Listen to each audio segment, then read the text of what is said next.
This is Tiki. He's my horse. He's been my endurance horse. You've heard his story probably on the other DVDs. He came to me with the racetracks with a bunch of issues. Couldn't quite figure him out. Vets would say grade 1 lame, didn't know where it is. I got tired of that, so I started taking more classes. I now have $14,000 in different classes, and I blend all that, plus I've made up some things of my own. Once you get that yes-no down, it's really easy to make up your own moves, to ask the body if it's the right thing. Remember, the answer does not come from the horse, and it's not coming from you. It's for the benefit of the horse. Don't use it for your lottery tickets. The important thing to remember about this is don't ask the same question twice. If you're unsure of the answer, find a different way to ask the question. So, as you saw in Regan's DVD, we come up and we stroke the horse to check their polarity, and you ask permission if you can work on the horse, and that's when this yes-no. Tiki, is it okay if I work on you today? And I lean forward, and he says yes. So, things always go much easier when you ask the horse first. There's an online workbook that you'll be getting with this course, so you can follow along in your studies. The first thing, you probably saw that in Regan's DVD, is checking the flybys. It's basically just going like this. You don't want to hear if the eye is popping, pop, pop, pop, pop, pop, pop, pop, pop, pop, then you want to do this every day until it clears.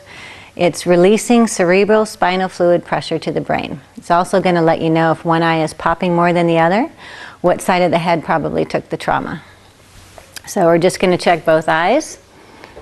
Okay, the horse should just kind of look at you. There shouldn't be any violent. You don't want to be coming in like this. See that?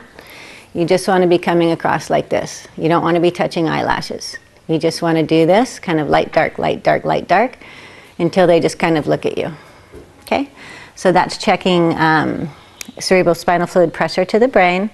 The next thing that I usually do is spraying release all over the horse. I would take my spray bottle and put it on my hand all over their head, okay?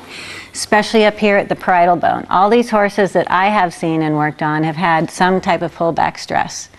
The release is going to start releasing things that you're not even working on. So put it on your hand, rub it all over the eyes, your TMJ, around the ears, up here, and your pole. There's a lot of trauma that's done to this area.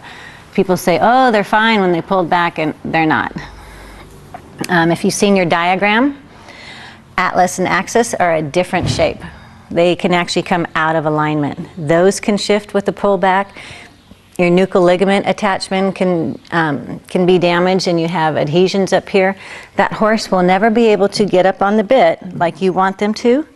They will be bending out of this part of their neck, and this part will be flat. This should be nice and round, and they should be lifting out of this part of their neck if you have anything like Western pleasure, barrel racing, or dressage.